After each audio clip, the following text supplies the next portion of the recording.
know, one of the great strengths of our club movement is our constant striving to improve the way that we do things. As President of the Registered Clubs Association, I commend this video to every member of the board, the new members as well as the more experienced ones. I believe that the material in this video will prove to be of great assistance to you in the future running of your clubs.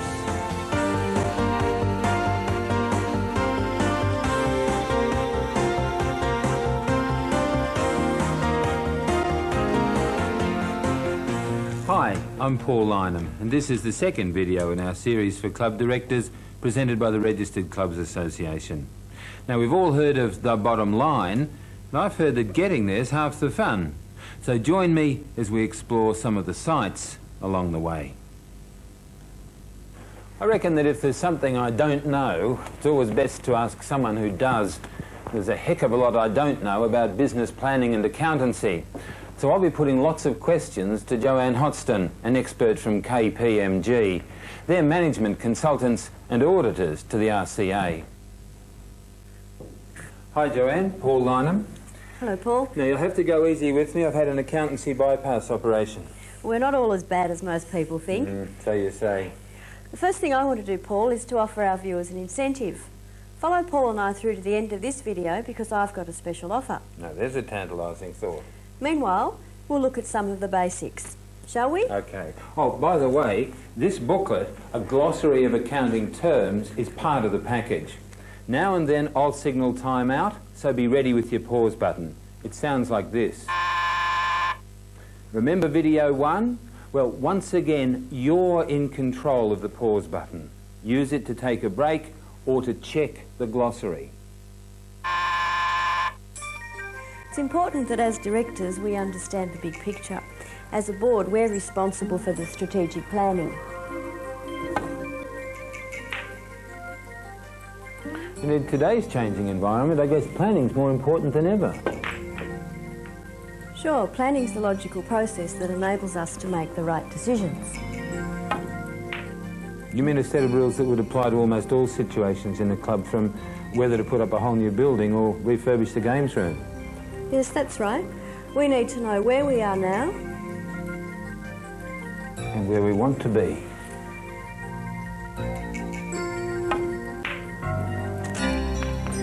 Strategies to get there. Tactics to achieve specified objectives. With step-by-step action plans. And the will to monitor and assess regularly. Perhaps we should review each point in turn. Such as, where are we now? We can test our current position using SWOT analysis to reveal the club's strengths, weaknesses, opportunities and threats. We need a vision of where we want to be.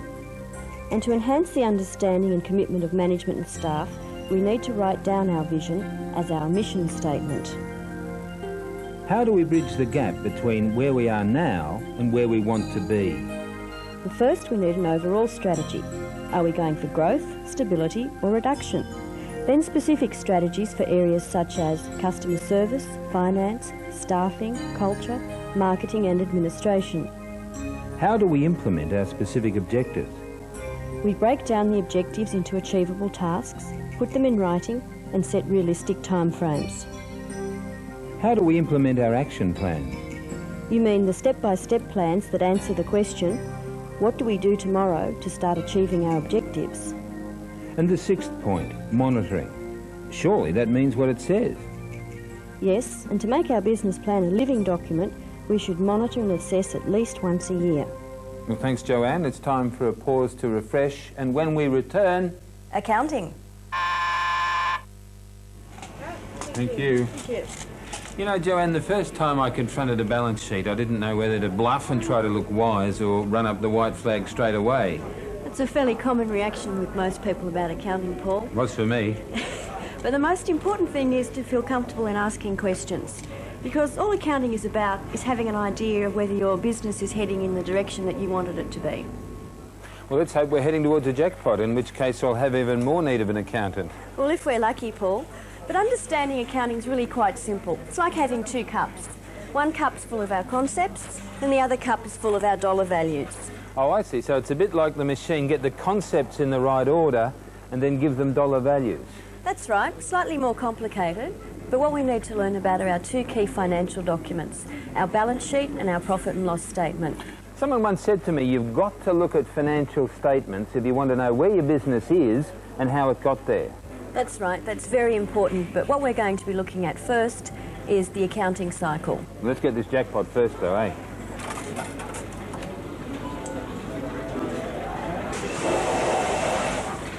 As decision makers, we need information about our business, and the best place to get that information is from the balance sheet and the profit and loss statement. We can more easily understand those documents if we understand the accounting cycle. Which is this? That's right, and all the accounting cycle is a way of measuring, recording, classifying and reporting our information. The only way transactions can be measured is by putting a dollar value on them. And this enables us to compare things, to add them and subtract them. We then record information into the accounting system by using double entry bookkeeping. Then the next stage is classifying, which is simply pigeonholing similar information into the same categories. And then finally, we're able to produce our meaningful reports, which are the balance sheet and the profit and loss statement. And of course, once we have these reports, we're then able to use those reports to make better decisions. So where do our documents fit in? The balance sheet is like a snapshot. It reports the financial position of our business at a particular point in time, and it shows us where the money came from and what we've done with the money. Unlike a profit and loss statement, which is a history book, it shows us the detail over a particular period in time. So our balance sheet is a snapshot taken today, and our profit and loss statement is what's happened since we took our last balance sheet snapshot. That's right, and if we want to have a look at a profit and loss statement, let's go across to the other side of the room. On this short form profit and loss, Paul, you'll notice that we've rounded everything to the nearest thousand by dropping off the last 3 zeros. So what this club has made for 1995 is an operating profit of $6.1 million. Now, of course, that doesn't really tell us how it made its profit. In order to see that, we'd have to go to a statement of operating profit, which gives us much more detail. It shows us where all the income came from for this club and what its expenses were. Now, this is the whole operations of, say, the club, but what if we want to know about some specific part of the business? Okay, well, let's say, for example, you might be interested in perhaps the bar. So we've got here a bar trading profit of $238,000, but if we step to the actual detailed statement about the bar, we'd be able to see exactly what the sales were in the bar of $3.9 million, exactly what the expenses were in relation to those bar sales, some of the overheads, and there we arrive at our profit of $238,000. Sounds like an awful lot of beer to me. Certainly does. Time for a break, Joanne. When we come back, we'll have a look at the balance sheet. Okay, Joanne, I think I've got this right. The balance sheet is like a snapshot. It gives us a picture at a certain point in time. That's right, and at that point of time it tells us where the business got its money from and what the business has done with that money. It shows assets, liabilities and equity.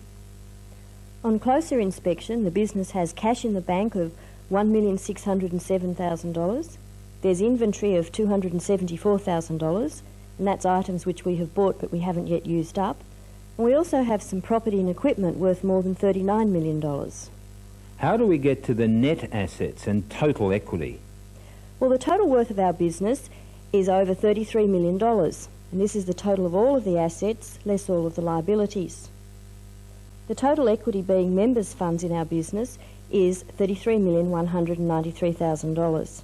In other businesses, this would include the amount originally invested by the owners, plus any of the profits which had been made.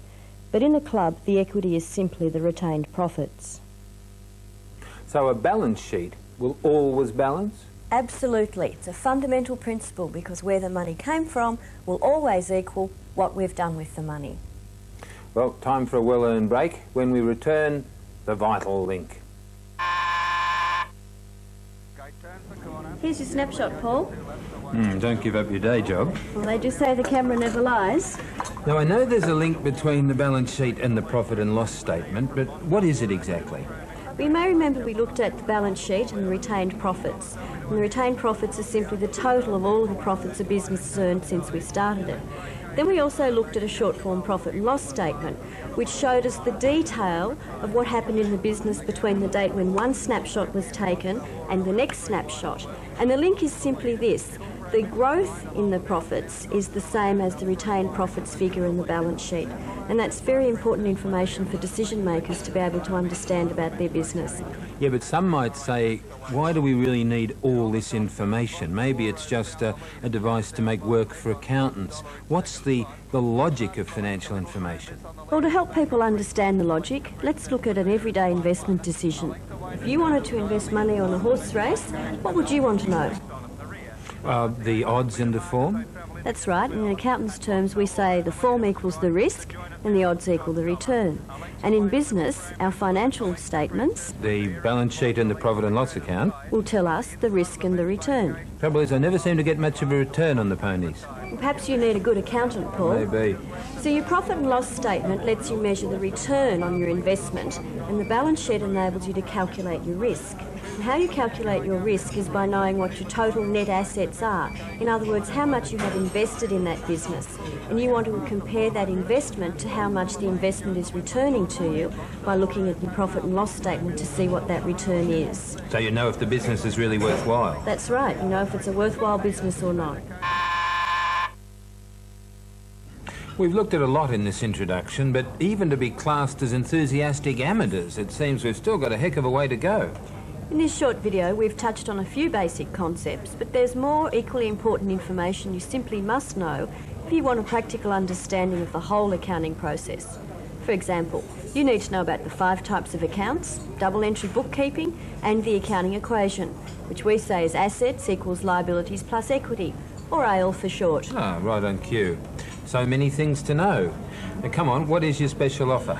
Well, I'm pleased to announce, in association with the Registered Clubs Association, the KPMG have designed a course specifically for all club directors to enhance their business skills. As a matter of fact, we've called it Business Skills for Club Directors. That's a good name. These courses will be conducted by KPMG anywhere in New South Wales. So you'll go out to them? Sure, and for details, telephone the Registered Clubs Association on area code 02 9268 3000. It's a great opportunity to learn some skills you know you need at the best price you'll ever see in the company of fellow club directors. Now, while we're here, we'd like to alert you to some of the warning signs associated with poor financial management. Just to help you keep your eye on the ball. Speaking of which, fancy another game of snooker? Sure, I'm game if you are. Why not? But first, those warning signs. Owing more and more to creditors. Knowing too little about the financial performance of your club.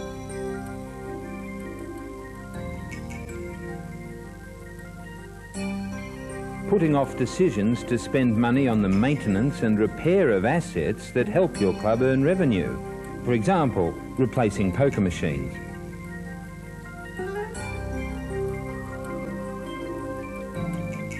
Inadequate review and analysis of budgets against actual performance.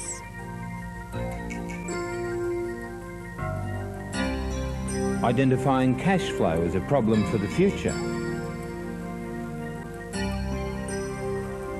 Seeing deterioration in your key financial ratios, especially if they fall below acceptable norms in your industry.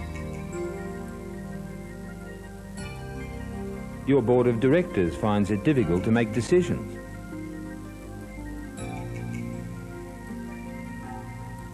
Experiencing delays in receiving information, especially information regarding problem areas. Continuing trend of losses. Experiencing high staff turnover. Thanks for your interest and your attention. See you at the skills course. Till then, Cheers. cheers. Ready for that game now? You're on. Let's go.